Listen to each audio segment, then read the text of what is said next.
Hi, my name is Karen Howe, and this is our module on an introduction to deep learning. So now we get to the fun stuff. And in this module, we are going to cover the difference between AI, machine learning, and deep learning, how machine learning works, what is a neural network, and finally, the challenges with machine and deep learning. Let's get technical. And before we start, don't stress. If this is your first time engaging in the technical details, use this as a way to familiarize yourself with the terms and concepts.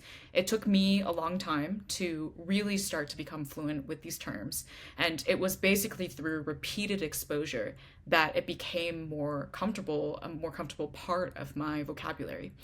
And if you already know some of these details, use this as a way to clarify your understanding. And you will have this slide deck, so treat it as a resource and refer back to it when you need. So let's start with this term, deep learning.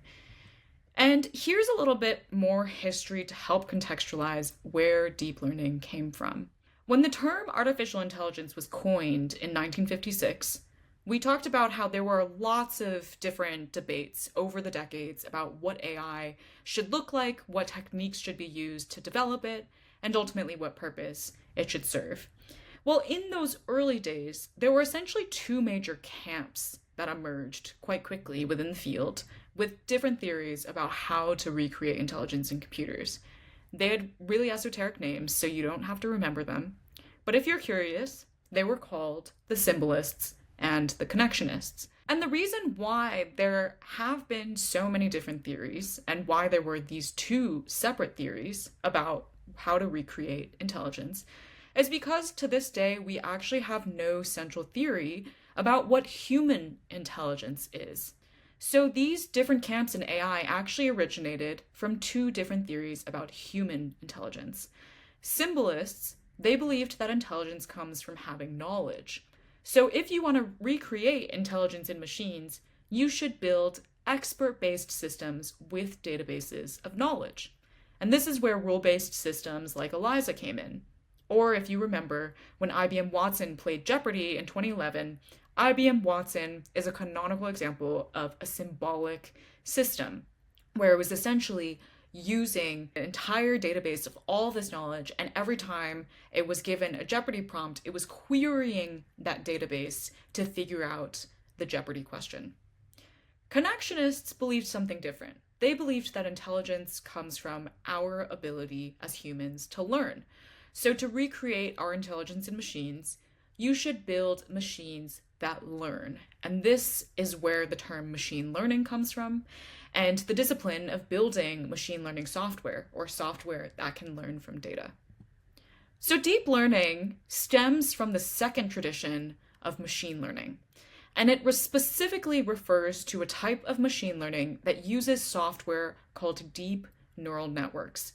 Today, that is often shortened to just neural networks or neural nets. And we'll return back to what neural networks are in a bit. But suffice it to say that neural networks are really powerful software systems for processing extremely large data sets. And deep learning is the basis for basically all modern AI systems today. Here's another way to represent things. AI is our suitcase word. Machine learning is just the subset of AI technologies that use data. Deep learning is a subset of technology that uses big data. And nearly all our AI systems today are in one of these two categories. Where do machine learning and deep learning systems appear in the wild? As a general rule of thumb, a lot of government software will be machine learning. So this is things like predictive policing, benefits distribution. And part of the reason is because deep learning actually requires a significant volume of data. You need to cross over a certain threshold of data in order to enter deep learning territory. And as crazy as it seems, a lot of governments don't actually have that much data to actually reach that threshold. And so if they're developing AI systems in-house, then they will be most likely using machine learning algorithms. On the other hand, a lot of big tech products and services, those will be the ones that are using deep learning. So this is Facebook and Google's ad targeting systems, Netflix's recommendation algorithm, Amazon's recommendation algorithm. And that's because these big tech companies are sitting on sufficient, enormous quantities of data for deep learning to actually work. And of course, there are exceptions. Governments also buy software from tech companies. Facial recognition is an example. Facial recognition is developed by tech companies using deep learning, and then they sell that to police departments and other agencies in the government. And so this is just broadly speaking how you can think about where you might find machine learning and deep learning systems. But of course, once you start reporting on it, you should investigate further which one is actually being used. So let's start with understanding the fundamentals of machine learning, and then we will address the unique characteristics of deep learning. So machine learning is a process of using data to create a model. That data can be anything. It can be your YouTube watch history. It can be your heart rate, the color of the ocean. You could literally be going outside and measuring the hue of the ocean every day. And a machine learning algorithm will then take that data and find patterns and relationships in that data using statistical calculations. This is really key. Specifically, machine learning is always using statistics. And ultimately, after the algorithm does the data processing, it creates what's called a model. And that is known as the training stage. Once you actually have a model, you can apply it to new data to make a prediction, a classification, a decision, and this is what's known as the inferencing stage.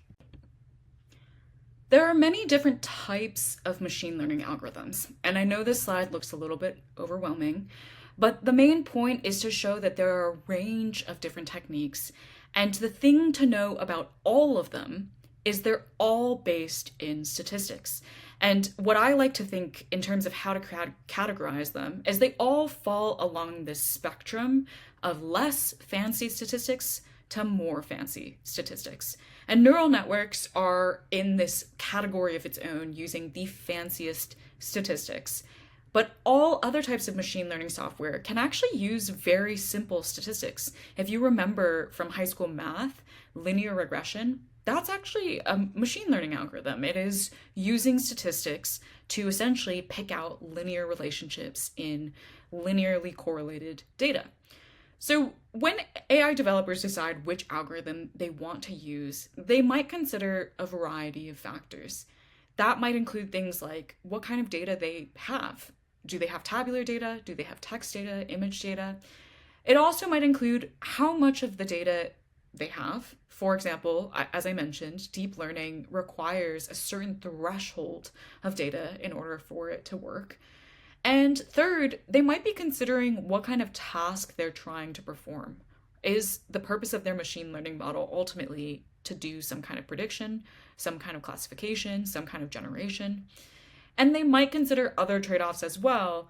For example, this thing called explainability. So if you've ever heard the term AI is a black box, from a technical perspective, this specifically refers to neural networks and deep learning.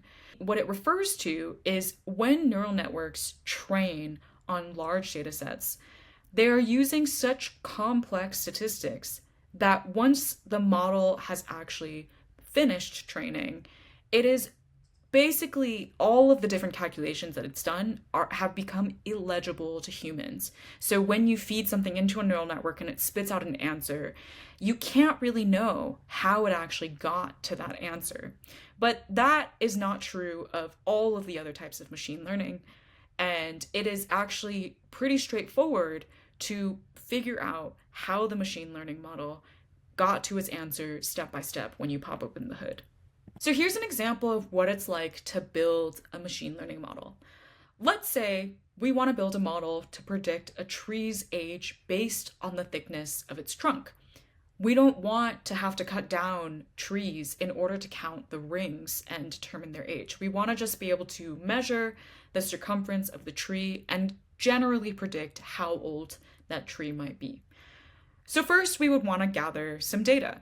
We've already cut down some trees. So we already know their exact ages because we already counted all the rings, and we also know the exact thickness of their trunk. So we can take that data, we plot it on a graph. We have our y-axis, which is the age, and our x-axis, which is the tree trunk. And we can see here that we generally have a linear relationship in our data.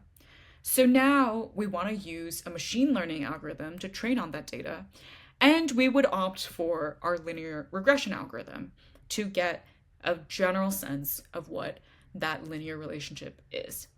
This line that the linear regression algorithm found for cutting through the data, that line is the model. So that is our machine learning model that we now have after performing the training process. With our model, we can now take new data. We can measure the tree trunk thickness of a new tree that hasn't been cut down, and we can run that value through our machine learning model. So the model now spits out an approximate age of the tree, and that is ultimately the inferencing stage where the model has delivered us an answer. Obviously, this is a really simple case study of a machine learning model. Machine learning models get a lot more complex, but the fundamentals are basically the same. And the thing that you'll notice is your model is an approximation of your data. That line that the linear regression algorithm found is obviously an oversimplification of the data set, the richness of the data set. There are a lot of things that have been lost, texture, detail, variability that has been lost in the creation of your machine learning model. The other thing to notice, during the inferencing stage, your model will always give you an estimate of an answer. So the answer is not perfect. And even when the model might give you exactly the right age of the tree, it is actually a coincidence. So if you train your model well, it should give you the correct answer most of the time, but it will never give you the correct answer all of the time. And this is true of all machine learning models. Let's go back to neural networks. So neural networks work fundamentally in the same way as all machine learning algorithms, in the sense that they are building an approximate model of the data. But whereas linear regression is a very blunt approximator, you only have a straight line to work with, neural networks are kind of like the Swiss Army knife of machine learning. They can do much more complicated statistics to develop more sophisticated approximations. And neural networks are called what they're called because they're machine learning software inspired by the brain. They're often represented like this. They have these layers of nodes that are basically they're called artificial neurons. And there are connections between these nodes that are meant to mimic the synapses in human brains. And as you train a neural network and feed training data into the algorithm, the connections will get stronger or weaker depending on the patterns within the data, and the trained neural network will become your deep learning model. Here's another way to visualize it. So this is our training stage. We want to create a model to recognize cats versus dogs. So we gather up our data set. We have lots of different photos of cats, lots of different photos of dogs, and we feed that data into our neural network. The neural network then computes how strong or weak its different connections need to be in order to maximize how often it accurately categorizes each image. And this is what ultimately creates our deep learning model. And now, in our inference stage, we can take our deep learning model, take a new photo of a cat or a dog that the model has never seen, and feed it into the model to get an answer. And if the neural network is trained well, it should give the correct answer most of the time. There are actually lots of different types of neural networks too, just like there are lots of different types of other types of machine learning algorithms. And you can think of all of these different neural networks as essentially different tools in a toolbox. Each of these neural networks, they are known as having different neural network architectures, and each architecture corresponds to a variety, and each of these architectures essentially specialize in different types of machine learning tasks. For our purposes, you don't really need to know the exact architectural details, but it's good to generally be familiar with some of the names of three extremely common architectures that you might come across when reading AI developers or AI researchers talking about their work. So the first one, convolutional neural networks or CNNs. These are very, very common for image recognition systems. The second one, recurrent neural networks or RNNs. These are pretty common for time series data. So if you're looking at patient healthcare data where the patient is going to the doctor over time. And finally, transformers are a really common architecture for generative AI. They are, in fact, the basis for most of the generative AI revolution today, including large language models. And we will come back to transformers in our module on generative AI. So the simplicity of machine learning is what makes it so powerful. You can basically turn any data into a machine learning model. You can take faces and turn it into facial recognition, MRI scans and turn it into cancer diagnosis, LiDAR feeds and turn it into self-driving cars, or your purchase history at an e-commerce site and turn that into product recommendations. But one of the key challenges of machine learning in society, AI in society, is that even when you can turn a data set into a machine learning model, the question is, should you? There's this really famous ProPublica article from 2016 called Machine Bias that showed US courts were using machine learning to help decide which defendants should be released on bail before trial and who should stay in jail. It was made by feeding crime statistics into a machine learning algorithm called Compass, which attempted to predict how likely a person was to reoffend before trial. But the software was trained on historical arrest data, which has two problems. First of all, arrest data doesn't tell you who really committed crimes. There's a huge amount of racial and other discrimination in who actually gets arrested. And second of all, the data is historical. That doesn't really tell you anything about who will commit a crime in the future. And so it turned out this model was more likely to falsely flag Black defendants as future criminals. It brought historical patterns of discrimination into the present and future. And this gets a lot more difficult with neural networks because AI developers don't know what's happening inside a neural network. They're black boxes. The developers can't actually know in advance all of the discrimination that's baked into the model. And sometimes that leads to devastating consequences. So in the death of Elaine Herzberg, the very first pedestrian known to have ever been killed by a self-driving car, an analysis found that the neural network misfired because she was a so-called edge case scenario. She was jaywalking, she was pushing a bike, and it was filled with grocery bags, all things that had been underrepresented in the training data. And ultimately, the developers didn't find out until she was hit and she died.